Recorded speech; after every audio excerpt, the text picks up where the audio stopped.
আপনার কাছে যদি একটি বিকাশ অ্যাকাউন্ট থাকে তাহলে আপনিও কিন্তু একটি পিওনিয়ার অ্যাকাউন্ট ক্রিয়েট করতে পারেন এই বিকাশ অ্যাপসের মাধ্যমে। হ্যাঁ, আপনার যদি কোনো ব্যাংক ডিটেলস না থাকে বা ব্যাংক অ্যাকাউন্ট না থাকে সেক্ষেত্রেও কিন্তু আপনি বিকাশ অ্যাপ্লিকেশনের মাধ্যমে একটি পিওনিয়ার অ্যাকাউন্ট ক্রিয়েট করতে পারেন, অথবা আপনার পুরনো কোনো পিওনিয়ার অ্যাকাউন্ট থাকলে সেই অ্যাকাউন্টের সাথে আপনার বিকাশ অ্যাকাউন্টটি অ্যাড করতে পারবেন। আজকের এই ভিডিওতে আমি আপনাদেরকে দেখাবো কিভাবে বিকাশের মাধ্যমে বা বিকাশ অ্যাপসের মাধ্যমে আপনারা আপনার বিকাশ অ্যাকাউন্টটি অ্যাড করবেন, অথবা বিকাশ অ্যাপসের মাধ্যমে আপনারা কিভাবে একটি সম্পূর্ণ নতুন পিওনিয়ার অ্যাকাউন্ট ক্রিয়েট করতে পারেন। চলুন বন্ধুরা, তাহলে ভিডিওটি শুরু করা যাক। ভিডিওটি শুরু করতে হলে আমরা প্রথমে মোবাইল স্ক্রিনে চলে যাব।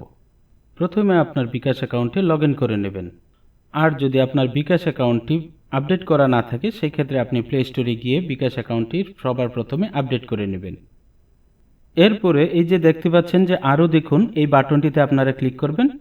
ক্লিক করার পর এই যে রেমিটেন্স লেখা অপশনটি, এইখানে আপনারা ক্লিক করবেন। এখানে দেখেন পিওনিয়ারের একটি অপশন চলে আসছে, পিওনিয়ার লেখা আছে। আপনার বিকাশ অ্যাকাউন্ট থেকেও কিন্তু আপনি এই অপশনটি পেয়ে যাবেন। সো পিওনিয়ারের উপর ক্লিক করে দেব।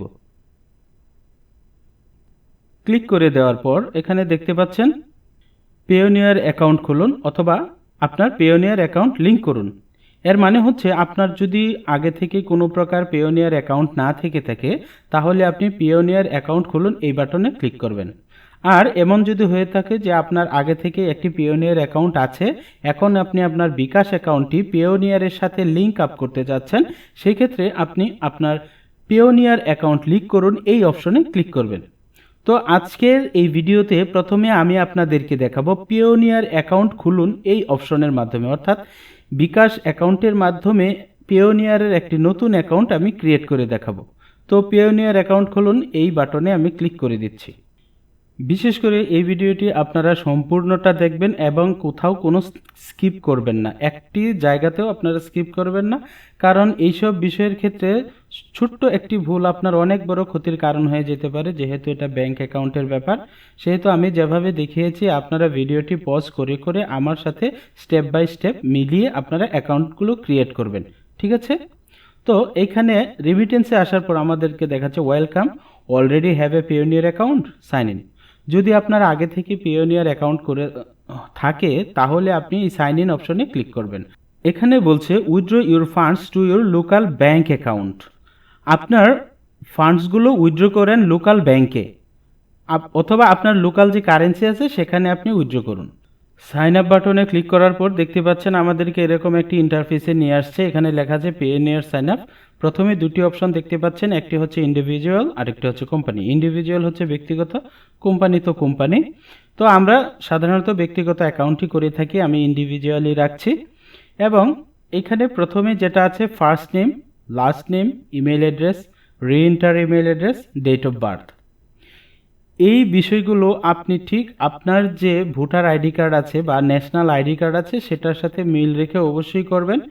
এবং আপনার যে বিকাশ অ্যাকাউন্টটিতে আপনি পিওনিয়ার অ্যাকাউন্টটি ক্রিয়েট করছেন সেই বিকাশ অ্যাকাউন্টের যে তথ্য বা যেই নাম অনুসারে আপনি অ্যাকাউন্টটি ক্রিয়েট করেছিলেন ওই তথ্যগুলি আপনি এখানে দিবেন, তাহলে আপনার জন্য সবচেয়ে সুবিধাজনক এবং ভালো হবে। প্রথমে আছে ফার্স্ট নেম, আমি আমার ফার্স্ট নেমটি দিয়ে দিচ্ছি।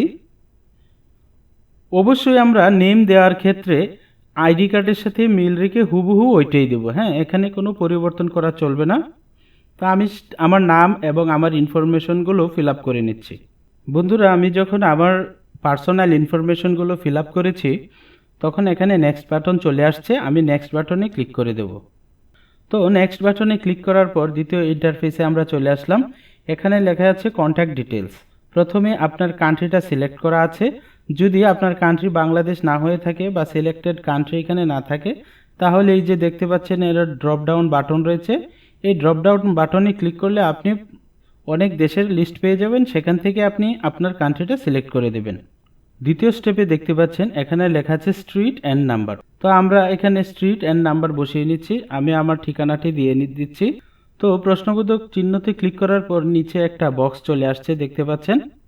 এই বক্সে লেখা আছে your residential address including full street name and number, অর্থাৎ আপনার সম্পূর্ণ আবাসিক আপনি যে জায়গায় থাকেন সেই জায়গার অ্যাড্রেস এবং সেই অ্যাড্রেসের নাম মানে রাস্তার নাম এবং ওই রাস্তা বা রোডের যদি কোনো নাম্বার থাকে, বিশেষ করে আমরা যারা ঢাকায় থাকি বা শহর লেভেলে থেকে আমাদের রুট নাম্বার থাকে, কিন্তু সেই নাম্বারগুলো বসিয়ে দেব অ্যান্ড আদার অ্যাড্রেস ডিটেলস, এবং অন্যান্য যদি আরও আপনার অস্থায়ী ঠিকানা থাকে সেগুলো আপনি বসাতে পারেন। Post office box, care of address and public address are not allowed. এখানে কি কি অ্যালাউড না সেটাও বলে দেওয়া হয়েছে। তারপর আপনি আপনার জিপ কোড বসিয়ে দেবেন এখানে। এরপর নিচে এই যে মোবাইল নাম্বারের অপশন দেখতে পাচ্ছেন, এখানে মোবাইল নাম্বারটি বসিয়ে দেব। এখানে আমার এই কান্ট্রি কোডটি দিয়ে দেওয়া হয়েছে। আপনি যদি বাংলাদেশের বাহিরের কেউ হন বা ইন্ডিয়ার যদি কেউ হন, তাহলে আপনি এই যে ড্রপ ডাউন মেনু থেকে এখানে ক্লিক করার মাধ্যমে ইন্ডিয়া বের করে এই কান্ট্রি কোডটি দিয়ে নেবেন এবং এখানে আপনার নাম্বারটি বসিয়ে দেবেন। আমারটা দেওয়া আছে, আমি এখানে আমার নাম্বারটি লিখে নিচ্ছি। তবে এখানে একটা জিনিস খেয়াল রাখতে হবে, আমি কিন্তু জিরো দেব না, কারণ আমার এই কান্ট্রি কোডের সাথে জিরোটি অলরেডি দেওয়া আছে। সুতরাং আমি আমার নাম্বারটি বসিয়ে দিচ্ছি জিরো বাদে। এখানে আমি যে নাম্বারটি দিয়েছি সেই নাম্বারটি দিয়ে বিকাশ অ্যাকাউন্ট খোলা হয়েছে। সুতরাং আপনারাও যখন বিকাশ থেকে পেওনিয়ার অ্যাকাউন্ট নতুন করে খুলবেন, তখন আপনারা ওই বিকাশের যে নাম্বারটি আছে সেই নাম্বারটি অবশ্যই বসাবেন। এখানে যদি অন্য কোনো নাম্বার দেন তাহলে কিন্তু আপনারা বিকাশের মাধ্যমে পেওনিয়ারে অ্যাকাউন্ট করতে পারবেন না। তারপর নিচে চলে আসলাম, এখানে দেখাচ্ছে ভেরিফিকেশন কোড। আমি সেন্ড কোডে ক্লিক করলাম। সেন্ড কোডে ক্লিক করার পর একটু ওয়েট করতে হবে আমাদের। আমরা যে মোবাইল নাম্বারটি দিয়েছি সেই মোবাইল নাম্বারে একটি ভেরিফিকেশন কোড আসবে। তো অলরেডি আমার ভেরিফিকেশন কোডটি চলে আসছে। সেই কোডটি এখন আমি এখানে বসিয়ে দেব। তারপর আমি নেক্সট বাটনে ক্লিক করে দেব। তারপর বন্ধুরা আমাদেরকে এই অপশনে নিয়ে আসছে। এখানে আমরা যে জিমেলটি দিয়েছিলাম সেই জিমেলটি উপরের দিকে দেখাচ্ছে, আর মাঝখানে যে অপশনগুলো আছে সেগুলো হচ্ছে এন্টার পাসওয়ার্ড, রি এন্টার পাসওয়ার্ড, সিকিউরিটি কোশ্চেন্স। তো প্রথমে আমরা এখানে একটা স্ট্রং পাসওয়ার্ড বসিয়ে দেব। আমি আমার মতো করে বসাচ্ছি, আপনারা অবশ্যই একটি স্ট্রং পাসওয়ার্ড বসিয়ে দেবেন। তারপর আসছে সিকিউরিটি কোশ্চেন্স। সিকিউরিটি কোশ্চেনের জন্য যে ড্রপ ডাউন যে বাটনটি দেওয়া আছে সেখানে ক্লিক করুন। এখান থেকে আপনারা একটি কোশ্চেন বেছে নিন, যে কোশ্চেনটির আনসার আপনারা সবসময় সহজে মনে রাখতে পারবেন। অথবা আরেকটি কাজ করতে পারেন, আপনারা একটি খাতা কলম নিয়ে নিন এবং খাতায় সেই কোশ্চেন এবং সেটার আনসার আপনারা নোট করে রাখতে পারেন, কারণ এই বিষয়গুলো ভবিষ্যতে অনেক দরকার পড়ে, বা অ্যাকাউন্টের কোনো সমস্যা হলে বা রিকভারির প্রয়োজন হলে তখন কিন্তু আপনাদের এই কোশ্চেনগুলো বা এই আনসারগুলোর প্রয়োজন হবে। ঠিক আছে। তারপর আমরা সিকিউরিটি কোশ্চেনের অপশনটা ফিল আপ করার পর নিচে চলে আসলাম। এখানে দেখা যাচ্ছে আইডেন্টি ডিটেলস। কলকাতার কোনো ফ্রেন্ড যদি আমার এই ভিডিওটি দেখতে থাকেন, তখন হয়তো আপনাদের এখানে বাংলাদেশ আসতে পারে। আপনারা যখন ইন্ডিয়া সিলেক্ট করবেন, কিভাবে করবেন এই যে আবার বলে দিচ্ছি, ড্রপ ডাউন বাটনে ক্লিক করে আপনারা আপনাদের কান্ট্রিটা সিলেক্ট করে নেবেন। ঠিক আছে। এখন নিচে দেখাচ্ছে ন্যাশনাল আইডি, অর্থাৎ এখানে আমার আইডি নাম্বারটি দিতে হবে। এখন আমি এখানে আইডি নাম্বারটি আমারটি বসিয়ে দেব। আর বন্ধুরা, আপনাদের যদি আইডি নাম্বার না থাকে, ন্যাশনাল আইডি কার্ড না থাকে, তাহলে সেই ক্ষেত্রে আপনাদের বিকাশ অ্যাকাউন্টটি খোলা হয়েছে যার নামে, যার আইডি নাম্বার দিয়ে, তার আইডি কার্ড দিয়ে এখানে আপনি ফিল আপ করবেন। না হলে যদি এখানে ভুল করেন বা অন্য কারো আইডি কার্ডের নাম্বার দিতে চান, তাহলে কিন্তু অ্যাকাউন্টটি অ্যাপ্রুভ হবে না। ঠিক আছে, আশা করছি বুঝতে পারছেন। আর আমার এই স্টেপগুলো ধাপে ধাপে আপনারা পূরণ করতে গিয়ে যদি কোনো প্রবলেমে পড়েন বা কোনো সমস্যায় পড়েন, তাহলে অবশ্যই আমাকে কমেন্টের মাধ্যমে জানাবেন। আমি আপনাদেরকে এটির সমাধান দ্রুত দেওয়ার চেষ্টা করব। ঠিক আছে। তো এই মুহূর্তে আমি এখন আমার কার্ডের নাম্বারটি এখানে দিয়ে দিচ্ছি। নাম্বারটি বসিয়ে দেওয়ার পর নেক্সট বাটনে ক্লিক করে দেব। তো বন্ধুরা, এখানে দেখতে পাচ্ছেন পেওনিয়ার সাইন আপের আরেকটি ইন্টারফেস চলে আসছে। লেখা আছে almost done, please provide your bank details, this will let you receive funds to your bank account, personal account, company account. আমরা যেহেতু শুরু থেকে একটু পার্সোনাল অ্যাকাউন্ট তৈরি করে আসছি, সুতরাং আমরা পার্সোনালি রাখবো। তারপর এখানে দেখতে পাচ্ছেন যে অটোমেটিক্যালি আমাদের অনেকগুলা ঘর ফিল আপ করা আছে, যেমন কান্ট্রি বাংলাদেশ দেওয়া আছে, আমাদের কারেন্সি বিডি টাকা সেটাও দেওয়া আছে, আর ব্যাংক নেম বিকাশ হিসাবে যেহেতু আমরা খুলছি বিকাশ দেওয়া আছে, আমার অ্যাকাউন্ট হোল্ডার নেম দেওয়া আছে। তো অ্যাকাউন্ট নাম্বারটা দিতে হবে। এইখানে অ্যাকাউন্ট নাম্বারটা কি? অ্যাকাউন্ট নাম্বারটা হচ্ছে আপনি যে মোবাইল নাম্বার দিয়ে বিকাশ অ্যাকাউন্টটি ক্রিয়েট করেছেন, বা আপনি যে বিকাশ অ্যাকাউন্ট থেকে পেওনিয়ার অ্যাকাউন্ট ক্রিয়েট করতেছেন, সেই বিকাশ অ্যাকাউন্টের নাম্বারটা এখানে বসিয়ে দেবেন। 01 দিয়ে আপনারা শুরু করবেন অবশ্যই। এখানে অতিরিক্তভাবে আপনার কান্ট্রি কোড আর দেওয়ার প্রয়োজন নেই। ঠিক আছে। তো আমি আমার নাম্বারটি বসিয়ে নিচ্ছি, তারপরে একটু সময় নেবে, আমরা অপেক্ষা করব। এরপর দেখতে পাচ্ছেন কংগ্রাচুলেশনস জানানো হয়েছে যে your Payoneer account application has been submitted successfully and is now being reviewed. অর্থাৎ আপনি যে পেওনিয়ার অ্যাকাউন্টটি ক্রিয়েট করেছেন এটি রিভিউ রয়েছে, সর্বোচ্চ 48 ঘন্টা বা 24 ঘন্টার মাধ্যমে আপনাকে একটি নোটিফিকেশনের মাধ্যমে জানিয়ে দেওয়া হবে যে আপনার অ্যাকাউন্টটি অ্যাপ্রুভ হয়ে গেছে।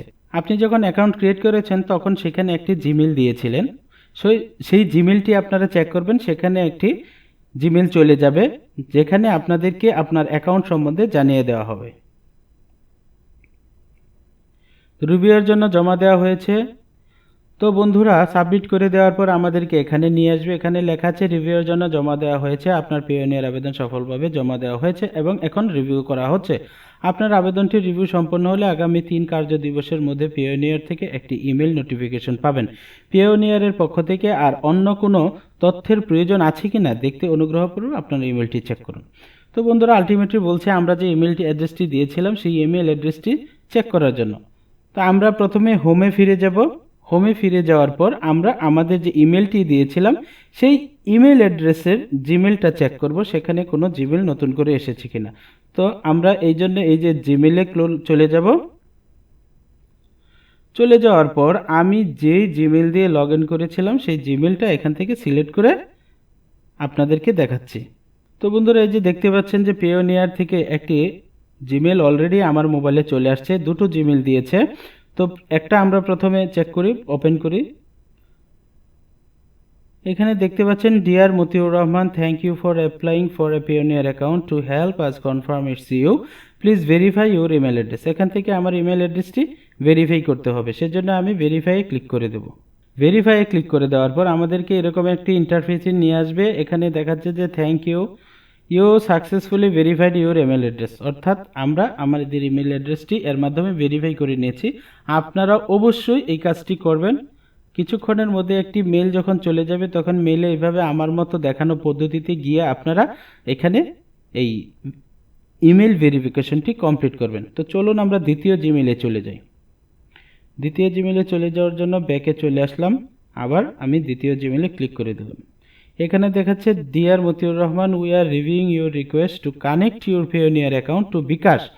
অর্থাৎ আপনার রিকোয়েস্টটি আমরা অ্যাকসেপ্ট করেছি, যেখানে আপনার অ্যাকাউন্টটিকে বিকাশের সাথে অ্যাড করে দেওয়া হবে। It will take up 3 business days, অর্থাৎ 3টি কর্মদিবসের মধ্যেই তারা আপনাকে এই বিকাশ টু পেওনিয়ার অ্যাকাউন্টটি অ্যাড করে দেবে। Once approved, we will send you an email and you can start using Bikash to perform financial transaction with your Payoneer fund। অর্থাৎ আমরা যখন আপনাকে অ্যাপ্রুভ করে দেব তখন বিকাশের সাথে আপনি ট্রান্সফার করতে পারবেন, মানে পেওনিয়ার অ্যাকাউন্ট থেকে আপনার টাকা বিকাশে উইথড্র দিতে পারবেন। ঠিক আছে বন্ধুরা, তো আজকের ভিডিওটি এ পর্যন্তই। এই ভিডিওটির দ্বিতীয় ভার্সন আসবে বা দ্বিতীয় পার্ট আসবে, সেই দ্বিতীয় পার্টে আমি আপনাদেরকে দেখাবো কিভাবে আপনি আপনার পেওনিয়ার অ্যাকাউন্টের সাথে বিকাশ অ্যাকাউন্ট অ্যাড করবেন। তো সেই ভিডিওটি দেখার জন্য অবশ্যই চ্যানেলটি সাবস্ক্রাইব করে রাখবেন এবং বেল আইকনটি অন করে রাখবেন। যদি এই ভিডিওটি ভালো থাকে তাহলে একটা লাইক দিয়ে দিবেন এবং কমেন্টের মাধ্যমে কোনো প্রকার সমস্যা হলে সেটি আমাকে জানাবেন।